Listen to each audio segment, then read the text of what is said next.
When I turned 20, my grandfather's old friend, now the richest man in the country, lays out photos of his grandsons in front of me. He says, pick one to be your husband. Without hesitation, I choose Nathaniel Chapman. Everyone in the room is stunned. After all, it's no secret I've always been hopelessly in love with George Chapman. I used to swear I'd marry no one but him. In my previous life, I got what I wanted. I married George. And because of that marriage, he inherited the lion's share of his grandfather's wealth. But after the wedding, he started an affair with my sister. My parents were furious and sent her abroad to study. George thought I was the one who exposed them. From then on, he hated me to my very core. Women came and went at his side, each one resembling my sister more than the last. The betrayal crushed me. I fell into deep depression. Later, he secretly replaced my medication with slow-acting poison. I died with a child in my womb, alone, bitter, and betrayed. Now, I've been reborn. This time, I choose to let them have each other. But what I don't expect is that George has been reborn too. I had just stepped out of Mr. Chapman Sr.'s study when I ran into George Chapman and his cousins. The moment they laid eyes on me, they scattered. But even as they walked away, they couldn't help but take jabs at me. Beatrice, here for George again? You really don't hold back, do you? Aren't you worried that your war hero grandpa's rolling in his grave, watching you throw yourself at a man like this? George, meanwhile, stared at me coldly. What are you doing here? He asked sharply. Are you trying to get grandpa to put in a good word for you again? You already brought up how your grandfather saved him in the war, didn't you? Haven't you milked that story enough?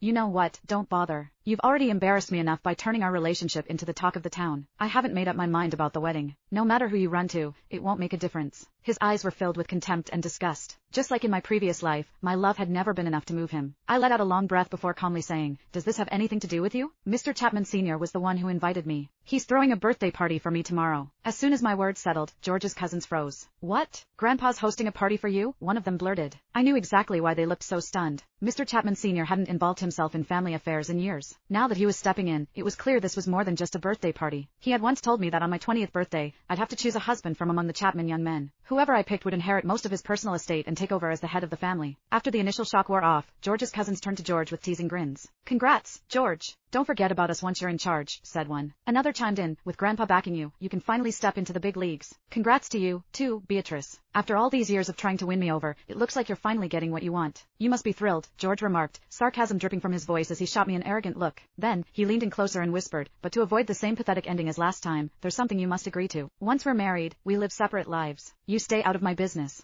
That's the only way I'm saying yes. His words sent a ripple of shock through me. I hadn't expected him to make such a ridiculous demand. I stared at him, suspicious. Had he been reborn, too? Just then, a kittenish voice piped up behind me. Beatrice? My younger sister, Isabella Layton, approached us. She wore a miniskirt, and a shy smile tugged at her lips. Every now and then, she'd let out a soft cough. Seeing that, George hurried over to her.